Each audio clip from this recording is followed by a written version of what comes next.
Hello, right, welcome to Screencast on back three, what I'm looking for tomorrow then. So a couple of tactical things just wanted to go through so I didn't have to talk about them in front of the whole group. So basically, looking at the back three, how I want you to work tomorrow, out of possession. So there's a couple of things that are going to happen out of possession I just want to make sure we're aware of. Firstly, on long goal kicks, as we're expecting them to play with a big striker, we want to make it as difficult as possible for him to get any kind of service. So the thing we're going to try and do first up is when we get these goal kicks, we're going to change. So we're going to look for centre back to come in and play as a front screen here. Okay, so we'll have our two centre backs will come in tight into here. Okay, and challenge in here, and then we will also have our fullbacks will come into there, etc. And we are looking here to make it very difficult for him to get that ball into his feet or to flick on. So it will be Max coming into this area, Kieran and JJ coming in here. I expect it'll be Kieran who's going in to make the challenge from behind, and Max looking to front screen that ball and make it very difficult for it to come through. Okay, so that's how we're looking from goal kicks. Now, if we go back to positions and search going from here now, if we're looking at the high press, and I can keep you players where you are actually there. So when the high press happens, the high press will be with the whole team moving up this way a little bit. So we're looking at the ball being around here. Okay, it might be that we've lost the ball. It might be the fact that they have a ball and it comes out from the back four and it comes into here. We're looking for Joe to start his run, which will push it around to there. As soon as that happens, our two tens will go across here. Our two centre midfielders will go across here. Max will come from centre back in here. Will come into the centre midfield and press whoever is in that area. And it should end up with us having about six, including the fullback here. 6 players coming into this area trying to condense this zone and really being aggressive trying to get the ball back. Once that happens, if it doesn't happen, if we don't get the ball back, then we revert to our kind of a low press shape, which will be Max coming back into here. Okay, Kieran splitting right there, JJ splitting out to here. So we've got those kind of key points there. So on the low press, what we're looking for you to do as a back three is to make sure that you get into your zone and we are pulling our fullbacks back in to make a back five. Okay, so what we're looking for is in that back five, once you pulled the fullbacks back into these areas, I'm looking for you to make sure that you are communicating amongst that back five who's marking who.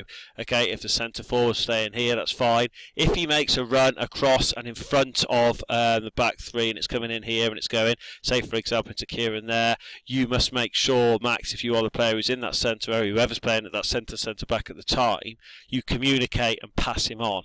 Now, the only difference is going to be is if the ball comes into this position, for example, we have their 8 on the ball there, and they're looking to play a ball from here, and they're looking to play that ball. Kieran's pulled out this way a little bit and something like this happens. They look for a diagonal roll and we're looking for a straight run here. If they are making a run in there, then that is your responsibility to follow him. Pass on the runner if it goes in front and we can see them. If the diagonal run comes here for a straight ball and they're looking to go there, we have to follow. We have to follow that player. As soon as that happens, we slide across there and try and support as quickly as possible. Other communication points for our as a back three we'll be looking at, particularly if possible, try and get these two centre midfielders screening. Okay, they will be the front screen to the strikers in here. We talked about that yesterday or in training last. And then finally we've got this contingency whereby if we have a situation where our fullbacks are out of the game, e.g. they're up here, we need to make sure that we have an understanding of what's going to happen. You have to feel confident in the fact that when that happens, when our fullbacks have gone forward, we suddenly then become, or you become, if you're a right centre back there or a left centre back here, you become our auxiliary fullback. So you then become the position. So if the ball comes into here, okay, and it is from this point, we are looking then to see if an overlap run comes around here.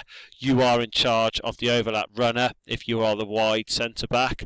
Okay, that will then mean that once that happens, whoever receives the ball in here, we're looking to get either the holding centre midfielder to come in.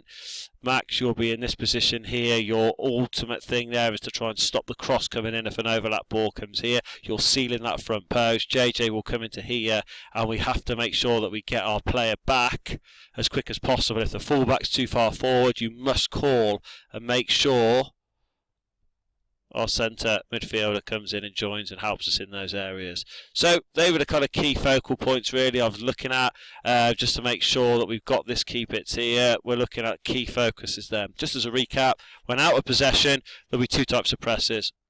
firstly, or before that, goal kicks. We have a screen position for centre back. They come in front of their big striker, and we try and make it really difficult for him to get any aerial contact. Then high press, we're looking for centre midfielder to push forward, or also looking for our two centre backs to push on towards the halfway line, but on the half turn, so that if a long ball does come, we are ready to turn and sprint.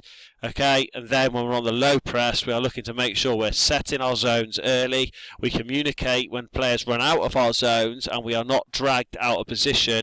We are communicating. The only time we drag out of our zone is if a ball's played in behind, okay, and we have to follow that run in.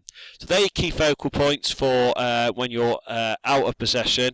If I quickly have a look at your kind of in possession stuff, so on here, key thing, just a key focus. I've kind of talked about this a little bit before. When we have it, it's really important that as the centre back, you pull and you sprint into a position that is either here or here, so that you are facing forward if you can receive that ball. Once that happens, we're looking for a split of our centre backs, okay, and then what we're looking to do is play across here.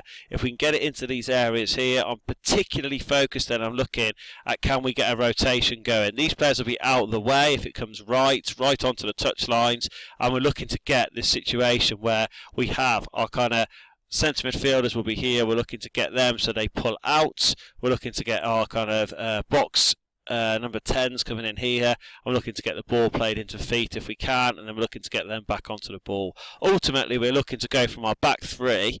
We'll play it across this back three until we find a space. Now, if you see a gap and you feel like you can run through it, okay, you feel like you can make strides coming this way, pull out. Okay, go into there. As you're pulling in here, we're looking for this player to pull here. If you can get them onto the ball when the 7 has to approach you, that's great. Okay, so we're looking to get those kind of things. 1, pass it across the back 3. If we can find a situation where the rotation happens, we can get the ball going straight into here, do it. If not, keep working it across the back until you find a position. If you want to bounce it into the centre mid, you can.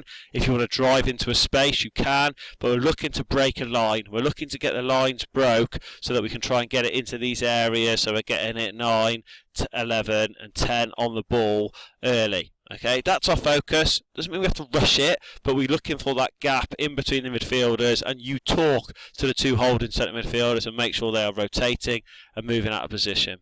Okay, quick point, final point, whenever you pass forward from the centre of centre back, whenever you pass, if you pass to a wide area, as soon as you pass to that wide area, you drop deep, and you're there then to receive the ball, and then again, we would have a shift of a movement here, so the ball will come across, and we can play it here if we need to. You do not, as a back 3, pass across 2 zones. It's too risky, too much chance of an interception. You pass to the inside zone only. Do not go across 2. I don't mind you going across 2 if it's there, but I do mind it if it's across from here to there. Too far, too much risk. Play it to the nearest person, play it to a goalkeeper, play it out and work your way out from there. Okay, they're the key focal points. You know what I'm looking for in terms of getting that ball into the 2 10s. It's up to you to make sure that these kind of centre midfielders move out of the way and give you a chance to rotate that ball in. Okay, thank you.